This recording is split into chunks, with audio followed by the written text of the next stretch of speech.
Good afternoon and welcome for a session on one of the most frequently asked questions by entrepreneurs seeking capital for your enterprise, how to be investment ready. We have with us here Vikram, Srikanth, and Prachi, the expert team from our technical partner Capita India, to help us answer this question. Over to you, Vikram. Yeah, hi everyone. We are just going to present a quick just a short presentation from our side. Srikanth will put it up. Perfect. So just as a quick introduction, I'm Vikram. I'm country head for India at Capita. We are a Singapore headquartered company focused on India and Southeast Asia, serving the startup market with our digital equity management solutions. So today we have solutions for companies to manage their cap table, their ownership structure online, manage their stakeholders also, and for companies to end-to-end administer their ESOP plans, completely digitally without any requirement for paper. And we will cover a few more of what we do as we run through the presentation. So I am a chartered accountant by qualification, passed out of IIM Ahmedabad in 2008. And I have spent most of my career in investment banking, mostly focused on small and mid-market sort of companies. Around a couple of years back, I shifted over to the startup side. I worked as a CFO for one of India's largest rural e-commerce companies before joining Capita. Srikanth, you just want to introduce yourself? Yeah, hi everyone. It's so nice to be back to Unconvention. Have worked with and alongside and partnered with Will Grow in my earlier stint, and it's good to join here as a technical partner with Capita. So I'm Srikanth. I've recently joined Capita as head of partnerships and go-to-market, and then last 5 years I was with Social Alpha, one of the incubators in social impact space. We also invested in about 40 startups back then, and been with in the investments and the financial world for over 10 years now. And qualification wise, did my engineering from NIT Surathkal and MBA from IIM Bangalore. I'll hand over to Prachi for a quick introduction as well. Yeah, hi, I'm Prachi, and I'm a chartered accountant, and most of my career I've been in the ESOP domain, conceptualizing ESOP plans and rolling them out. Also conceptualizing and rolling out the products on the insider trading and the ESOP domain. So yeah, over to you, Vikram. Perfect. Thanks, Prachi. The three of us are available in the networking lounge as well. So, look forward to engage further with entrepreneurs there. We want to cover, the importance of managing your cap table and some thoughts from our side on how companies can be diligence ready and have a smooth fundraise process thereafter. I'll start by giving a certain perspective on what makes an investable company, what makes a company which investors want to sort of invest in, what investors look for in some sense, right? Some of it are the more commonly discussed aspects, like your business, the industry in which you're operating in, your business model, how scalable, how replicable it is, your operating track record of revenue growth, profitability, capital efficiency, etc. Definitely the quality of the founders and the team, the background experience. Skin in the game is something which I'm going to cover in a lot more detail. And any investor wants to look for exit prospects. What am I really sort of building here along with the founder, and how do I sort of exit? Do I see this company going for an IPO?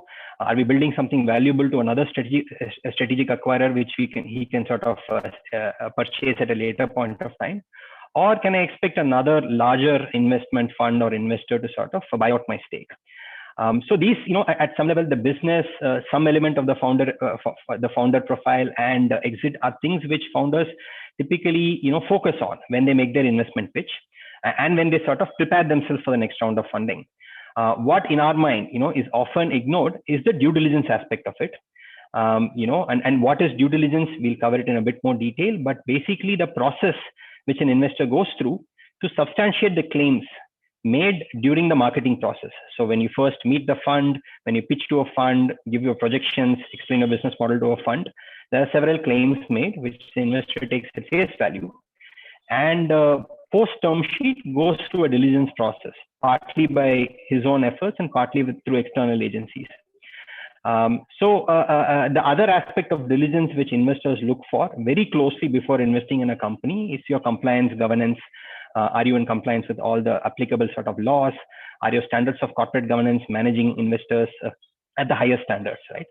So the unfortunate thing about due diligence is that it's not something which is expected to increase your valuation, or it's not something which investors talk about in let's say when they're sort of meeting others. But if handled in the wrong manner, it can be something which can scuttle your deal.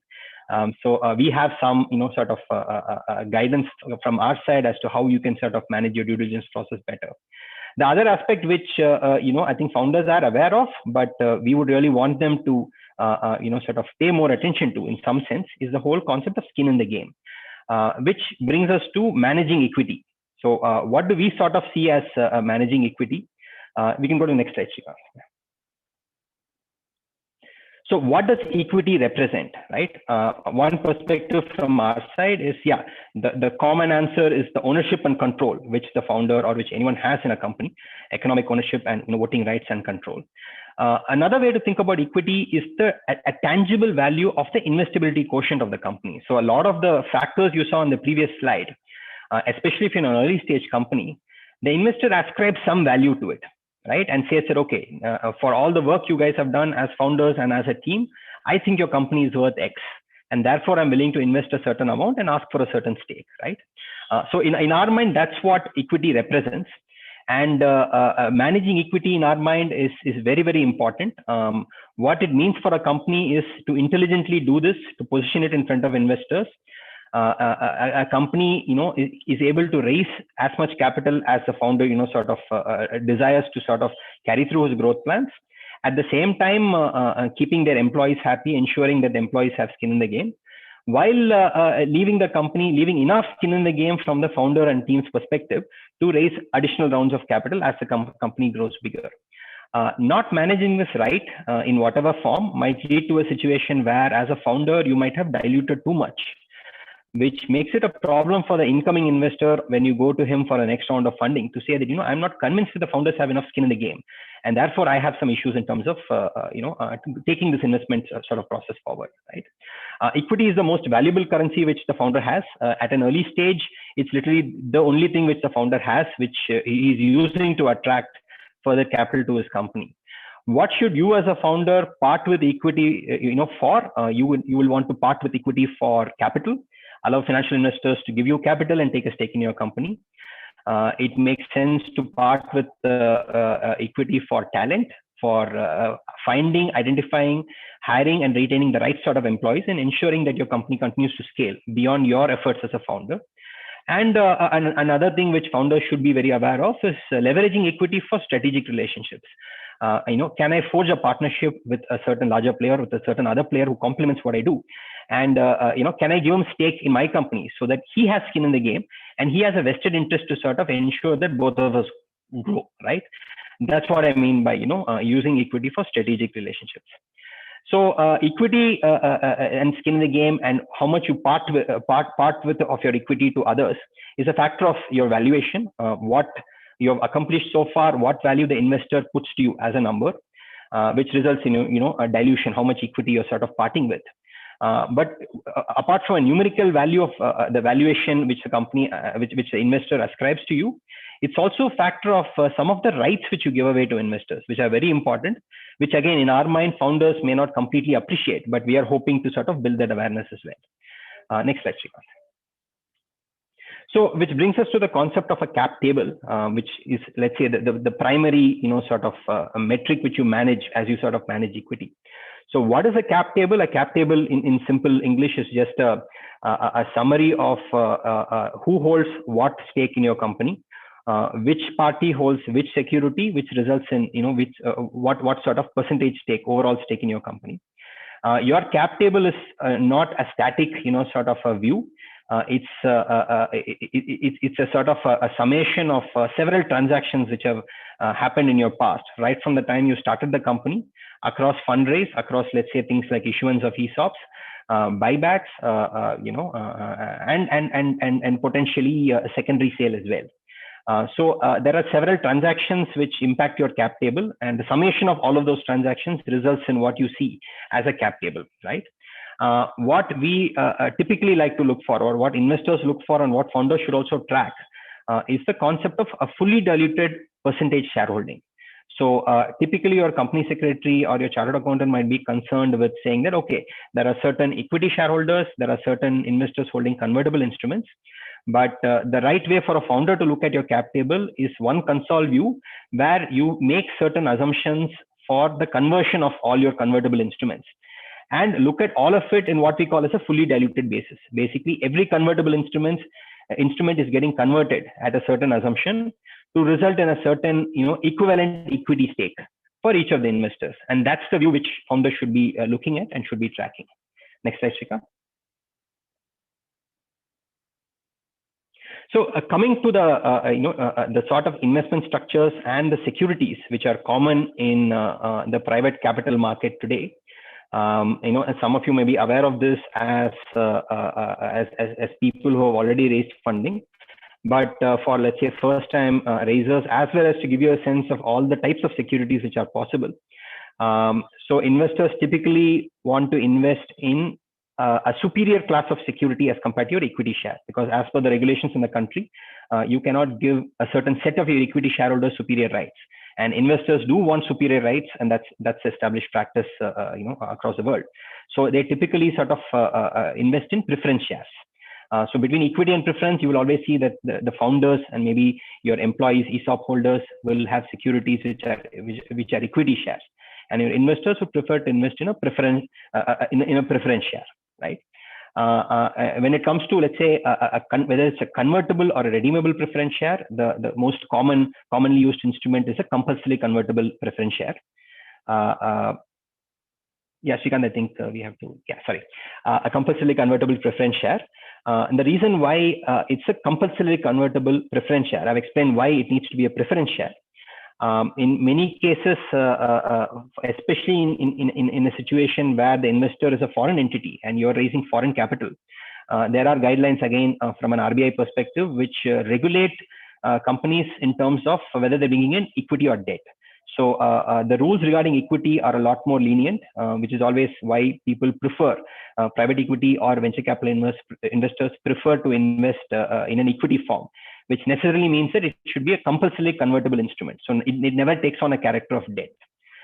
If it is taking on the form of debt, that comes under the category of external commercial borrowings, which is a far more sort of stringent set of regulations to comply with, including regulations on how the money has to be used.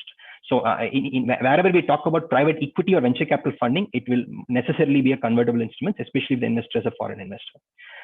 There is a concept of differential voting rights as well. This again was something which was not very prevalent in the Indian market, but we have read in recent news about Ola using this as a means for the founder to dilute his economic interest to ensure that his company raises capital and his growth plans are on track, while at the same time attempting to control the voting and control the management and the direction of the company, right? So you may choose to issue something called a differential voting right share, which represents a certain percentage stake from an economic ownership perspective, but which might be a much lower stake from a voting perspective. So it could be a convertible preference share, which has 1/10 of the voting right of a common equity share. So this is one means by which the founder may want to retain control over the company, voting control over the company, even as he sacrifices economic interest to a new investor. Again, not something which is very common, but we are seeing more and more instances of this coming through, right? Convertible notes is another sort of a form of security, typically used for bridge funding. So you may be at a stage between your seed stage or a Series A, or between a Series A and Series B. For whatever reason, you may want to chase a certain opportunity, or you may be running short of cash. You may want to go to your existing investors and ask them for a bridge funding to help you bridge from one round to another. In such an event, this is a very common, sort of use case for convertible notes or convertible debt, where the investor says that, okay, we are going to give you funding on the promise that you're going to go on ahead and raise the next round of funding. So we will price our current bridge round at a discount to the next round's valuation. However, we are going to give you a certain time frame to carry through this fundraise, and if you are going to violate that time frame, we have the right to ask for the money to be repaid back to us. So it takes on the character of debt.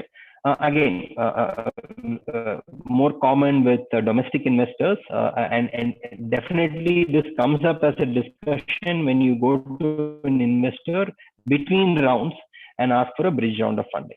Instrument ideated in the US, it is also started. It's being rolled out in India as well. So this is very similar to a convertible note in terms of the fact that there is no valuation which is ascribed to the instrument. However, unlike a convertible note, a safe agreement does not mandate any return of capital. So you just raise capital under an agreement. You leave the valuation open and you say that the valuation will be based on the next round of funding. And if the next round doesn't happen for whatever reason, you agree on a floor valuation, which will be a certain, it could be a premium or it could be the same as your last round of funding, and say that, okay, if I'm not able to carry through a round, then I will convert it pretty much the last round of funding. Right? That's what a safe typically, that's how a safe typically works. Warrants typically are used for founders to increase their stake because of the regulatory framework in India. ESOPs cannot be issued to the founders of a company, even though they are part of the management team. So people typically go in for a warrant structure to, let's say, as a performance-based incentive for founders to increase their stake. So as an investor, I may choose to get a certain stake in a company, but I might say that, I might give the founder warrants at a certain strike price. If certain performance conditions are met, then the founders can exercise the warrants and, can sort of claw back some of the stake which they've given to the investor. Yeah, next slide, Shikha. So, like I said, apart from the absolute valuation, which an investor, sort of ascribes to a company, which results in the dilution, and there are certain clauses which specifically impact the ownership which an investor can have in a company beyond the valuation, right? And so there's a very standard clause called liquidation preference. Conceptually, it basically means that as an investor, I get to take my capital out first because I'm a financial investor. You as a founder are in control of the company. It's an implicit or it's a very, very explicit understanding that in case we're selling the company, I take my capital out first, and then you can sort of take part in the proceeds, whatever is left. In the event we are going to sell the company or going to have an exit event, which is lower than the capital which I've invested in the company, then the capital goes entirely to me or to the group of investors, and the founder gets nothing, right?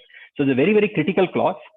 It's again a clause which most founders do not want to trigger. Nobody wants it to trigger. It's not a great conversation for a fund to have to speak to a founder about this. But it's important to study this clause in detail because there are certain nuances for this clause, right?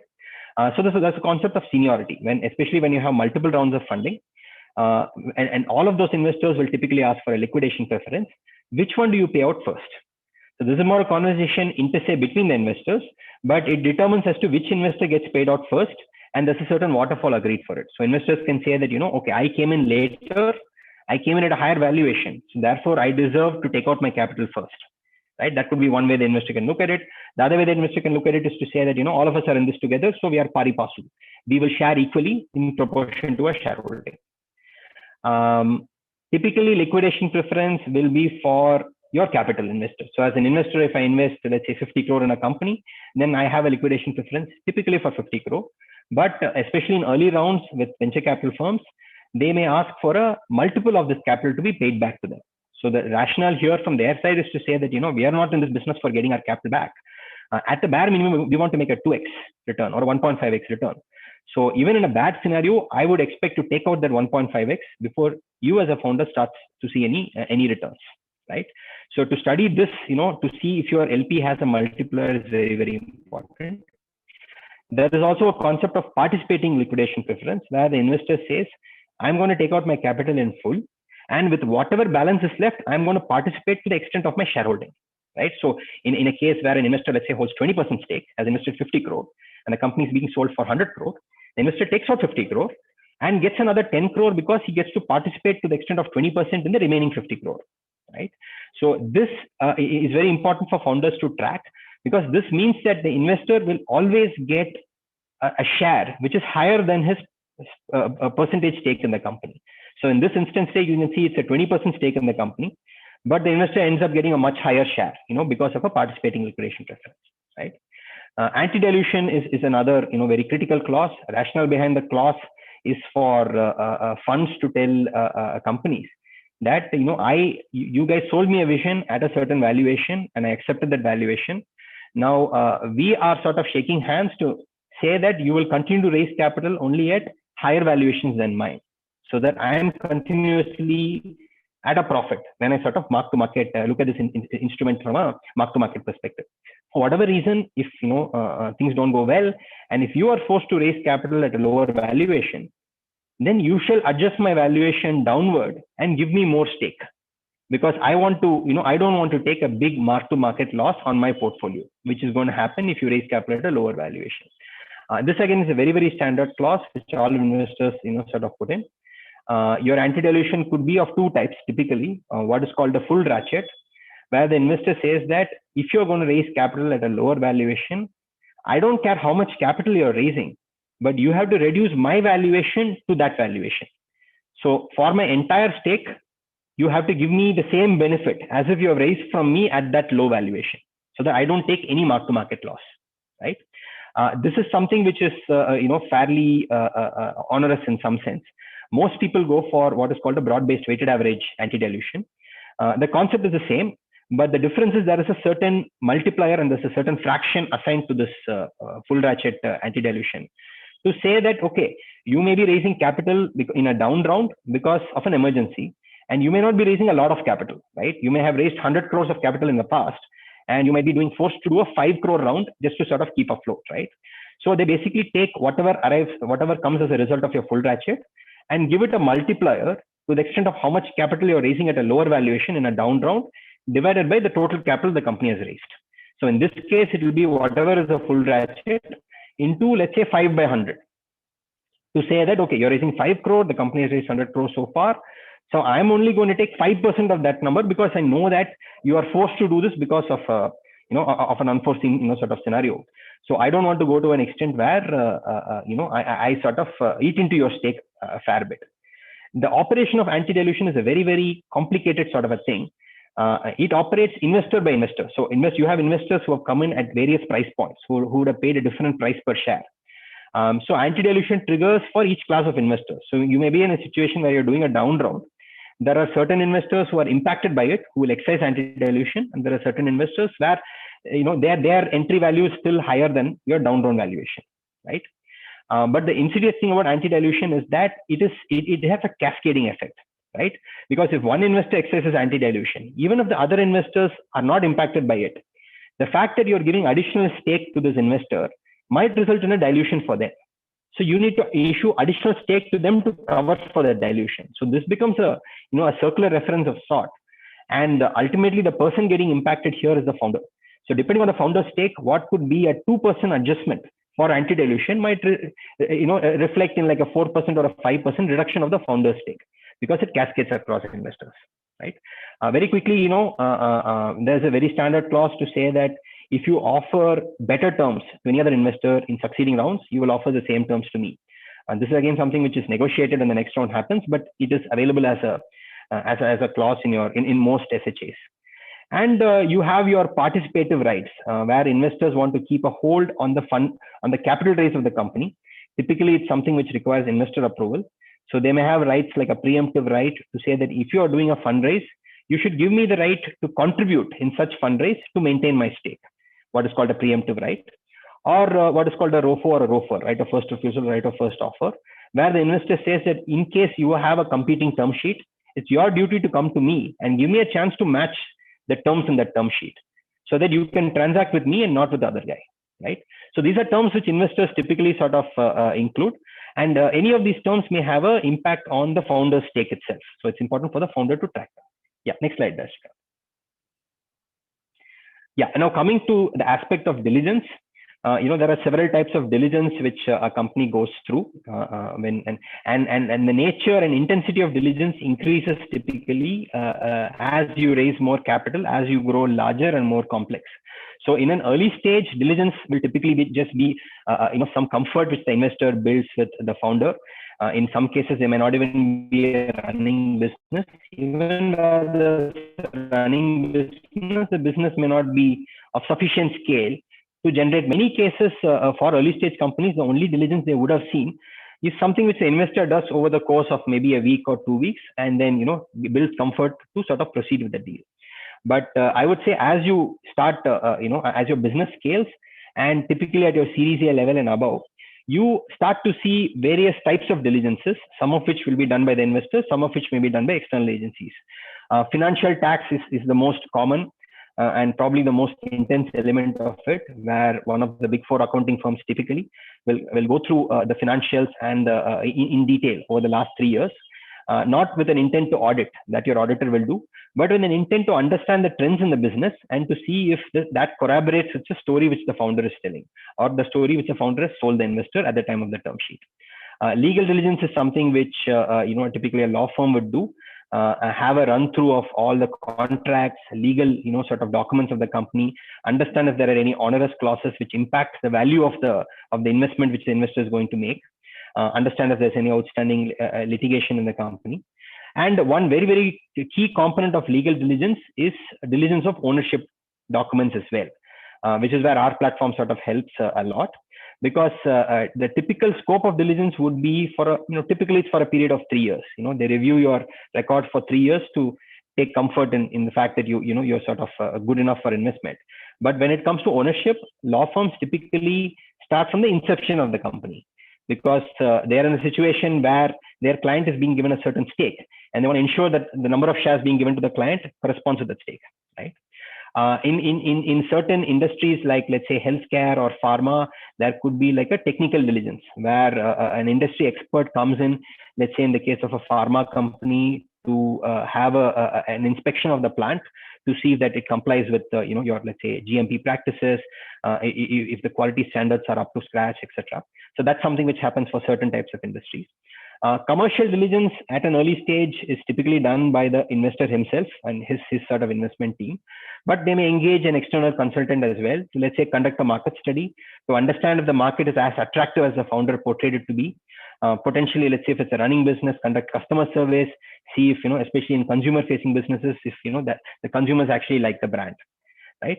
And a certain type of diligence, especially relevant for companies with social impact, is for an agency to actually measure the social impact of which a company is creating, to ensure that yes, the investors' investment mandate to invest in companies with social impact is being adequately sort of met.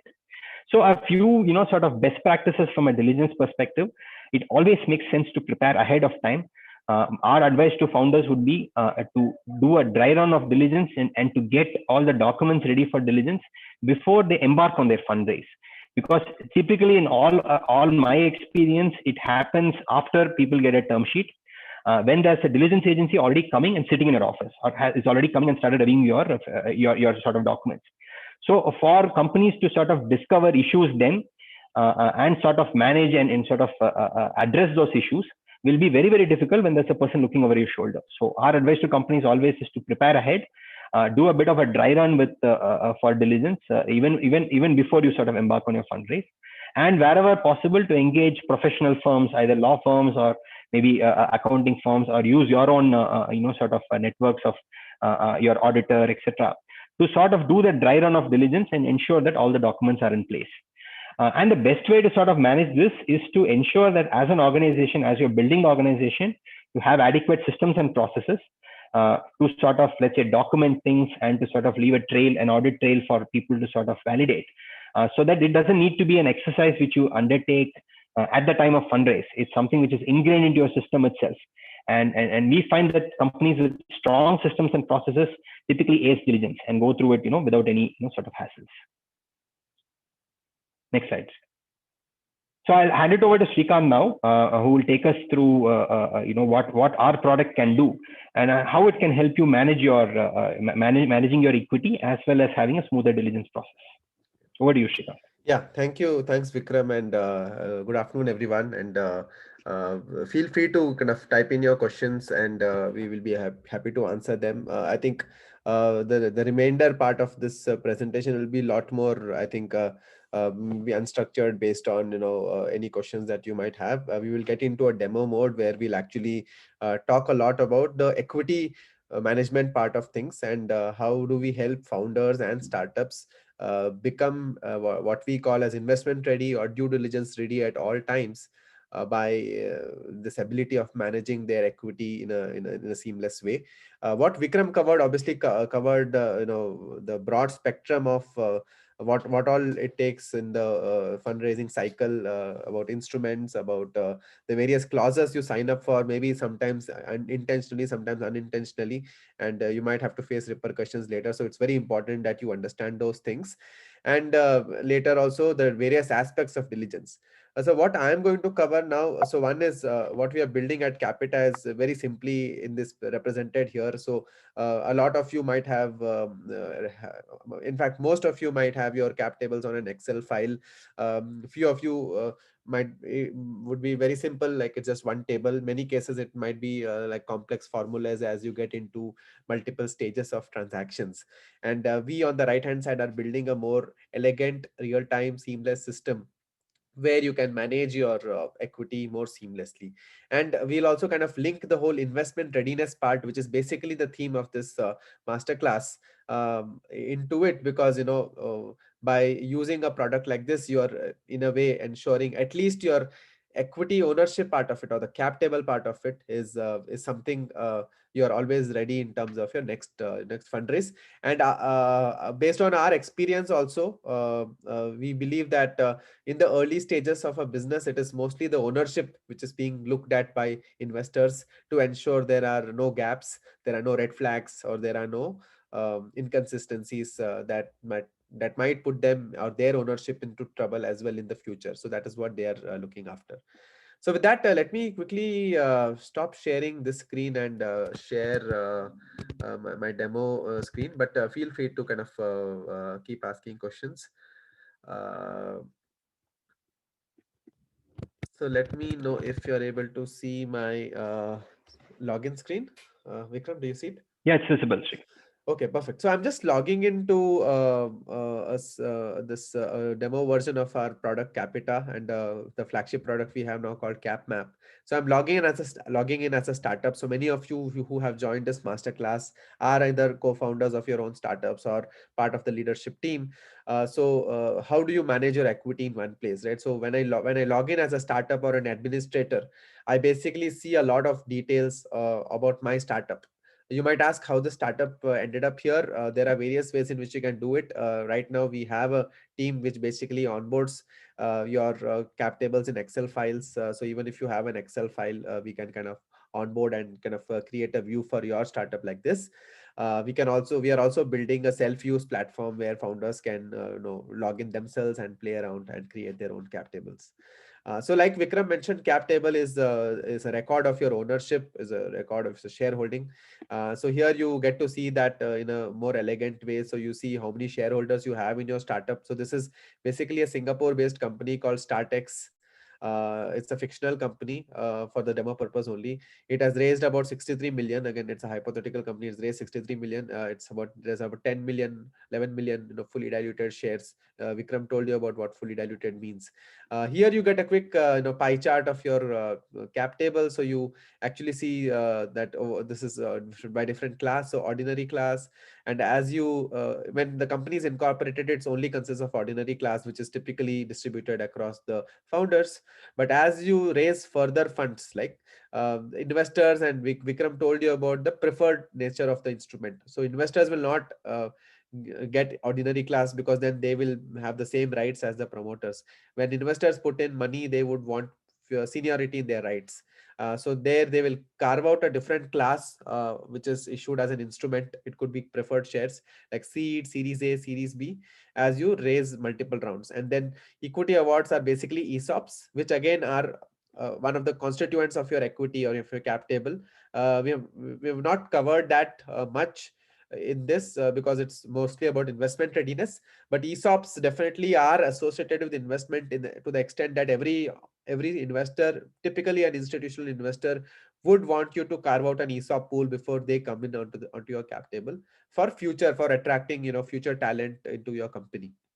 And we also have Prachi, who introduced herself earlier, who's available here for any questions on ESOPs, as well as she's available in the networking lounge at 4:30, where you can kind of have a one-on-one chat with her as well, if you are looking to create your ESOPs or things like that. So that's about ESOPs. So this is a quick summary of how your capitalization is distributed across various share classes. The same view here is accessible in terms of stakeholders. So these are share classes, and these are shareholders. So top 5 shareholders, let's say the promoters, and say some of the strategic investors who have partnered with you. uh, we also like Vikram also mentioned that a cap table is actually a summation of all your transactions. So we also have a list of all the transactions that make up the cap table. In a nutshell, so cap table is not like something that's just coming out as a snapshot. It is coming based on the all the time series transactions that have happened since your incorporation. So the system also helps you manage those transactions, and along with the transactions, manage the various documentation in one place. This is what makes your startup investment ready or due diligence ready, and I will cover that in a bit as well. Here you quickly see a summary of your cap table. Here you see the top 5 in pie chart. Here you see the grid view, and also see across particular shareholder, across various classes, what the number of shares and their individual ownership is, which make up to their overall ownership. You can also see the equity ESOPs awarded and allocated and unallocated here. We also have scenario analysis, which I'll cover a little later. So this is a quick, dashboard, which is a one-stop view for you to explore various aspects of the module. For further details, you can go to the cap table detailed view, where you can actually see all the information about the cap table in one place. So imagine your company, all your shareholders are stacked based on their ownership, including your investors, advisors, incubators, mentors, whoever you have basically issued equity to. Uh, and you can also see that there are various classes of shares or instruments determined very clearly, and not even here very clearly visible, right? So John Tan has common stock and also Series A, Series B. That means maybe he was part of the promoter, and he was issued common stock, but eventually he also paid up money to acquire shares in Series A, Series B. That's what it means. While this person has not. While say an investor will not have common stock, but will have other classes of shares, right? So you can see all of those information and you can see all the 19 stakeholders in descending order of their equity, and the ESOPs towards the end, right? Another important thing, like I said before, that equity is a approach to equity is based on the transactions. So what, by virtue of adding all the transactions separately, what we are able to do is show them as different transactions related to different class of shares. Look at the amount invested in each of those transactions, the amount of shares that is issued against that transaction, and what's the stake that the company is getting, the shareholder, that particular stakeholder is getting, right? Another important thing is, by virtue of adding the transaction, you have all the documentation in one place. So for example, this company, here this is a Singapore based company, so there is a ACRA filing, which is typically what is ROC filing in India, so registrar of companies, which is basically adhering to MCA guidelines. You also have the share certificate here, where you can explore the shares issued to that particular individual.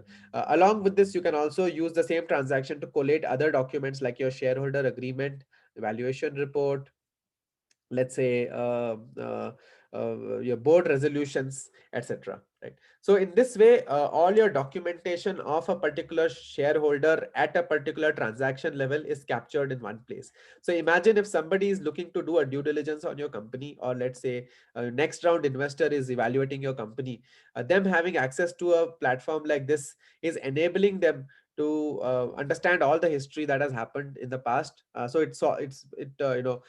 prevents a lot of back and forth, because all the information is given out in a very structured way to your incoming investor, or let's say an agency who's doing your diligence, right? And that's how we believe that maintaining all your transactions in one place will make you diligence ready. So let me take a detour to explaining transactions. So like I said, your cap table is actually made up of transaction. In fact, your incorporation itself is a transaction, because at incorporation your company is issuing shares at face value to the promoters, right? So that is actually a primary issuance. So you will incorporate. So when you incorporate, you'll add a new transaction, which is a primary issuance. And then as and when more and more transactions happen, it could be, so initially it could be like you're transferring some stake to an incubator. So it could be a transfer transaction, or let's say somebody is investing money into the company, which will be an issuance of new shares by the company against that investment, right? So these are like, there are various transactions. The primary transactions, like I said, share issuance, convertible note issuance, etc., or secondary transactions like the share transfers, right? So based on this, you can kind of add any transaction that would happen in the future for this company, which could be a share issuance or a share transfer, and you can basically, add a bunch of details there and upload the documents here. This is the one place you would upload the documents, and the moment you do so, it will get reflected in your cap table.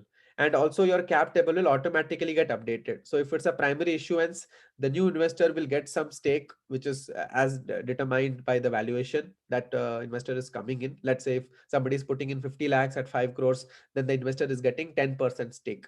So based on the number of shares allocated to that investor, the investor will get 10% stake, and all the other shareholders will proportionally get diluted by 10% of their overall holding, right? And that's how the 10% is getting transferred to the new investor.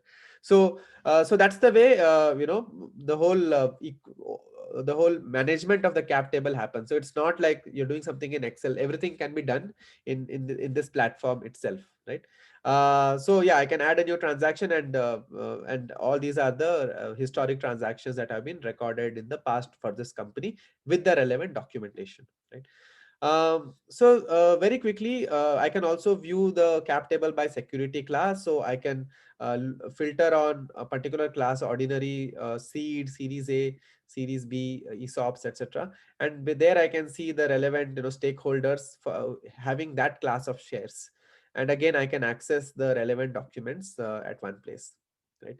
So you'll also see all the relevant information here. We also have a feature to kind of configure properties of the share class. So Vikram actually did mention about the various rights the investor has for a particular class of shares. Now that is exactly what we are trying to capture here. So let me actually go to a view screen here. So let's say this is a Series A class. So for this class of shares, which is represented by a shareholder agreement, which all the parties sign, you would have given away certain rights to the investor. So the basic details of the class and the certain rights. So like liquidation preference, which Vikram alluded to in a detail, right? So whether it's pari passu, what is the multiplier, whether it's participating or not, and what's its overall seniority across the various class of shares, because the senior most class actually get paid out first. So all of that is kind of configured in one place. Conversion ratio is typically in a CCPS instrument. It's compulsory convertible preferred share. You can actually vary the conversion ratio, which will determine at what is your conversion ratio for your equity. So for a very different conversion ratio, you will have a different equity, and your fully diluted shareholding hence will be different. So you can play around with that thing. And any cash bearing instrument, like typically your dividends or interest, etc., can be managed here as well. So the point is, we are also adding features like anti-dilution here. So you can configure the anti-dilution aspect so that it will automatically get kind of picked up whenever we run scenarios, which I'll come to in a bit, right? So in a nutshell, all aspects of your shareholders agreement, which will impact your cap table either from a future scenario point of view, or let's say your exits, like your payouts that come to your shareholder, which could have a cash implication. All of those details or properties of that shareholder agreement are configured here in one place. So in a one way, we are taking that complex legal document, many of you might not even read that 100-page document. We are trying to carve out or distill the essential elements of that SHA here, which you should as a founder be aware that it can change. It can basically influence the way your ownership or your exit, your monetization of your stake will lead to. So this, we believe, will also empower the founders to be aware of these things more proactively, and also see for themselves how it plays out when I come to scenario.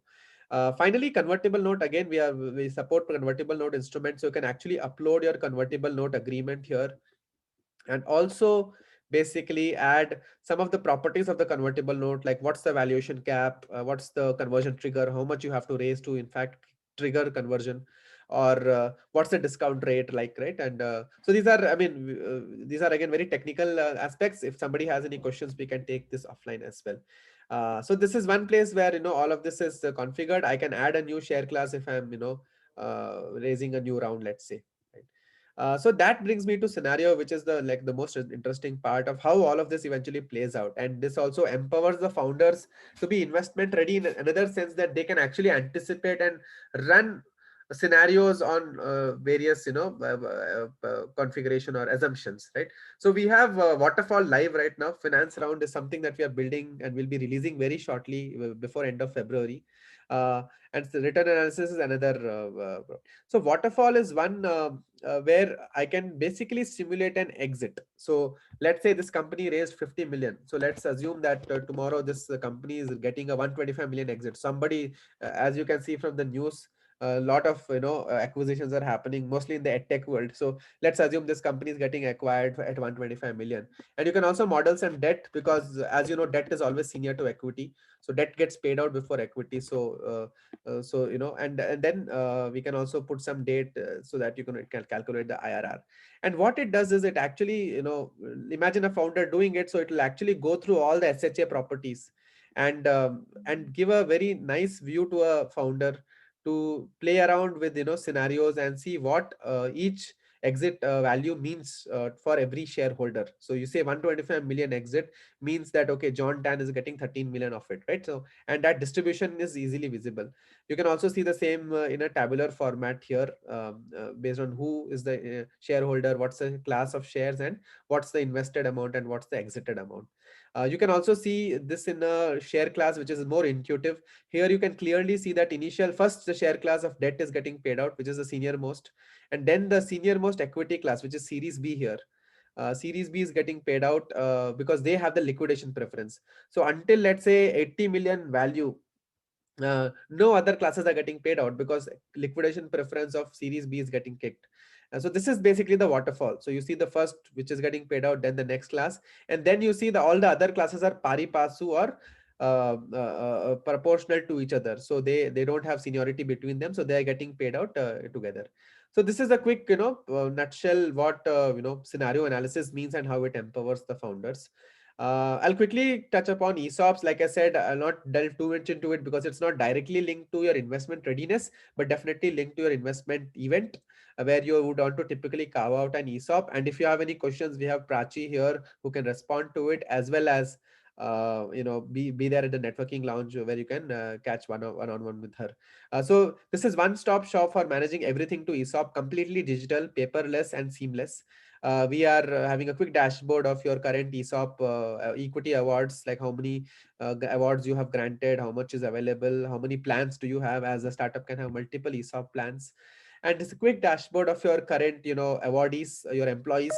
The green ones are your current employees, the red ones are who have left the organization. You can click on any employee, look at their award details, look at their vesting schedule, look at their termination details, any additional field, and also their grant letter, which is typically today most companies give it in a physical format, but we can completely eliminate the physical aspects. We're also integrating the digital signature part of it, so that it's kind of getting integrated. And you can also create your plan right from scratch. We have free templates that we can help you with if any startup wishes to do it, and you can set up the plan here. And once your plan is set up, you can access it. So there are 3 ESOP plans here, one share award plan. So share award is basically not an option, but you basically have vested shares given out typically to, let's say, the founding team, or or a non-employee also. um, and then once you have set up the awards plans, you can grant awards. So any new employee you are hiring, you can award ESOPs to them. ESOP, like equity, is the most valuable asset of a company, and you obviously can incentivize employees by offering that to your employees as well, and give them that upside as the company does well, right? So I'll not delve too much into equity. I see that there are a few pings, so we'll also touch upon that very shortly. Last but not the least, user management. So as you know, equity is also a very, apart from being the most valuable asset, it's also the most confidential asset. I mean, a confidential aspect, right? Not everyone will have access to equity, and especially rights and shareholder agreements. So we are also very cognizant of that, and building building a secure platform for this. So the thumb rule for this platform is only the startup, the founder or the administrator. Typically, it's the same. Administrator and founders are the same in the initial days.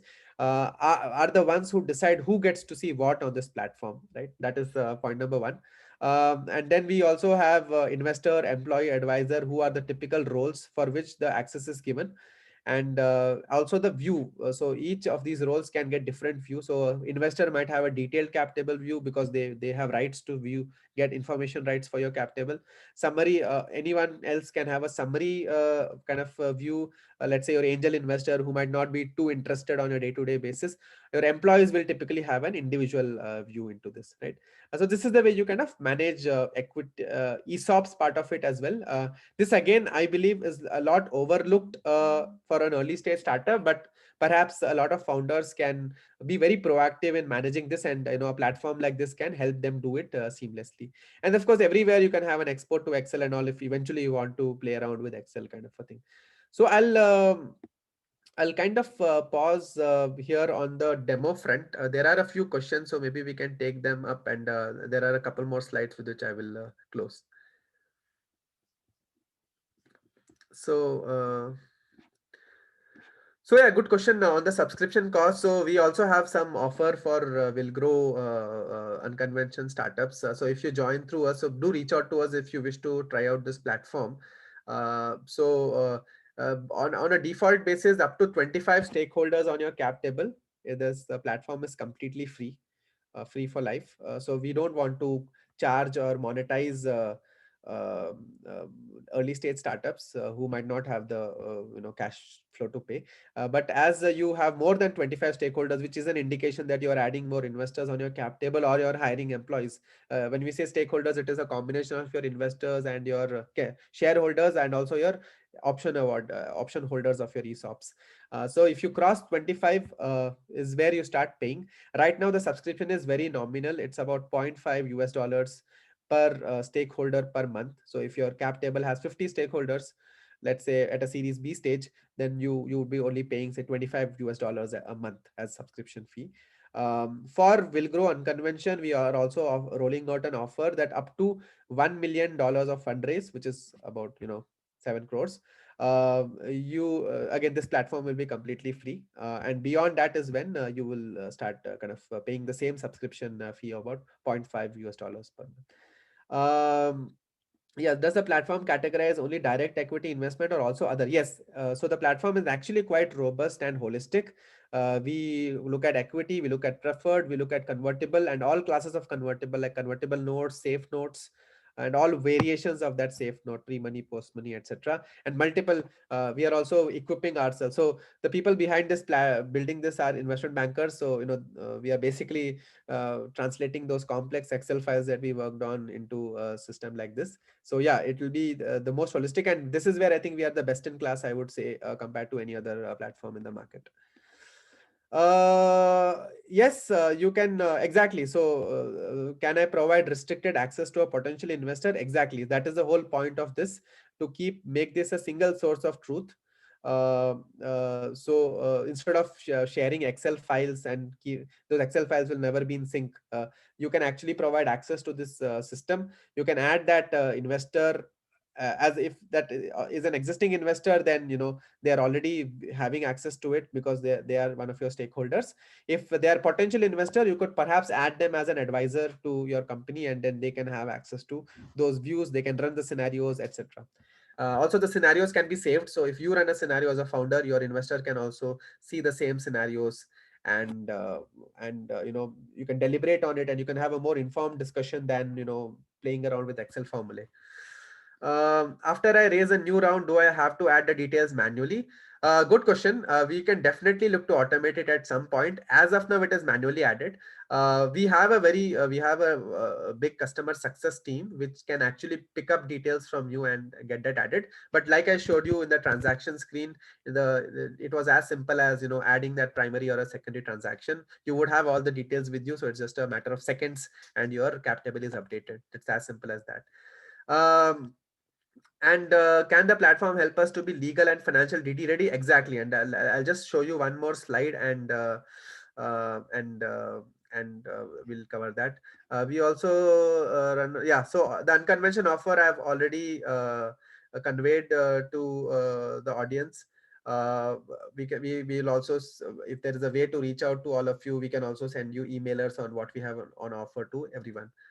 Um, Great. So those are all the questions that have come so far. What I'll do is I'll quickly share a couple more slides, and then we can further answer any more questions. I'm hearing that this platform is a hard stop, which is both good when I was an audience, but it seems bad when I'm a presenter. Uh, so yeah, this is the tool that we are building very soon. So like I said, our Capita is built on transactions.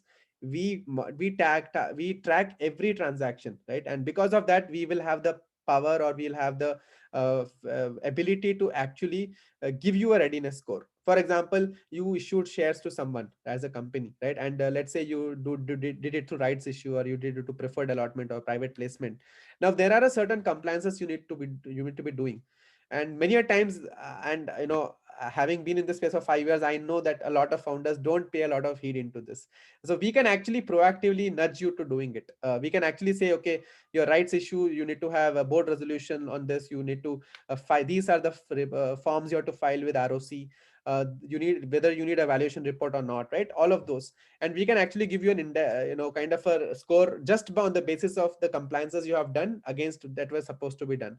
And that's a very simple, we are actually building a product feature for it, that the moment you add a transaction and include all the documents, you can actually make up the readiness index. So we can give an overall readiness index for the startup, and we can also do it at a transaction level. So you see at a, and you can also give any gaps or inconsistencies are highlighted with the necessary resolution. So let's say the shareholder approval is missing for this transaction, or let's say the share certificate is missing, maybe you have it but you have not uploaded it, right? Or the board approval is missing, right? These are all things that might come up later in your diligence, and when a big institutional investor is coming, they will obviously highlight these things. So you can actually be more proactive, ready. And again, another offer to will grow unconventional startups who come to through us through this platform is, we will give a complimentary offline report like this. We haven't built it yet, we are in the process of building this onto the platform, but we can give a parallel offline report free of cost for startups that onboard their transactions onto the platform, right? So this, yeah, we just said the founders will be DD ready at all times, and you can obviously avoid any red flags in your diligence, right? So I'll just cover, because the topic was broadly investment readiness. Um, I wanted to say that, equity is not the only source of capital. And as a startup, you need to always have your, imagination broad enough, and be very creative in raising capital. So there's three broad chunks, right? Grant, equity, debt. You can further chunk it there. Debt can be, interest-free debt, soft debt, commercial debt, and all of that. Equity, as you saw, Vikram mentioned about, say, several instruments. Grant, of course, is, comes hopefully with no strings attached. So yeah, at various stages, like your lab to prototype, prototype to MVP, MVP to like at a go-to-market stage, growth stage, you might want to access different kinds of capital. And also, being in an impact space, you are actually operating in sectors where market forces might not be operating fully. So in some cases, you might also have to rely on grants for scaling your sales itself, right? So you need to be very so for example, at a lab to prototype stage, always look out for more grants. There are several grant options, like your BIRAC, or Millennium Alliance, India Innovation Growth Program, where several state governments have set up a lot of schemes. So do look at all of those grant possibilities, exhaust them fully as much as possible. Then obviously your equity, nobody will give you a check at an ideation stage, but definitely you need to maybe bootstrap or consider friends and family. At a prototype stage, where there's some kind of a validation or some progress, there will be people like incubators, angels, who would be willing to give equity. Again, explore grants there. Go to market stage, you can obviously access a lot of accelerator programs. I see there are some accelerator partners on this event as well. So they, as part of the accelerator program, they'll obviously offer some grants. Then also incubators, micro VCs, or even typical early stage VCs will come in here. And then at growth stage, you obviously access all spectrum of capital. So you're like, In some areas which are heavily subsidized by government or philanthropy, you will look for grants for market access as well. But typically your growth capital comes from equity itself, right? And then eventually you are getting into working capital or project finance kind of things. You can get into debt through venture debt, banks or NBFCs. So in a nutshell, grants something go to R&D, innovation, validation, pilots. These are the things. Equity for just building your organization, right? Core team, sales. With equity has the highest leverage, and debt typically for working capital, project finance, anything that is returnable in terms of cash flows, right? And these are just indicative of just names that popped up in my head, but this is a huge list, and if anyone wants to reach out with access to these partners, feel free to reach out to us and we can put you in touch, right? I'll leave with the last slide, and then also go for some more questions. Srikanth, I think we have a bit of a hard stop coming in now.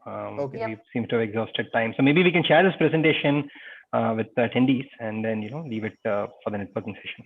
Yes, perfect. So I yeah, think we have... absolutely. And you all can, for all our attendees out there,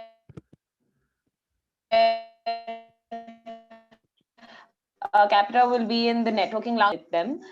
Thank you so much, Vikram, Srikanth, and Prachi, for a great session. For all the participants listening in, there is a masterclass on the farming risk matrix and how to address it up on this track in 15 minutes. In the meanwhile, we have Abhilash from Omnivore and Deepak from Shell Foundation waiting to network with entrepreneurs in the networking lounges. See you there, and be back here in 15 minutes. Thank you. Thank you, everyone. Bye. Thanks, everyone. Bye.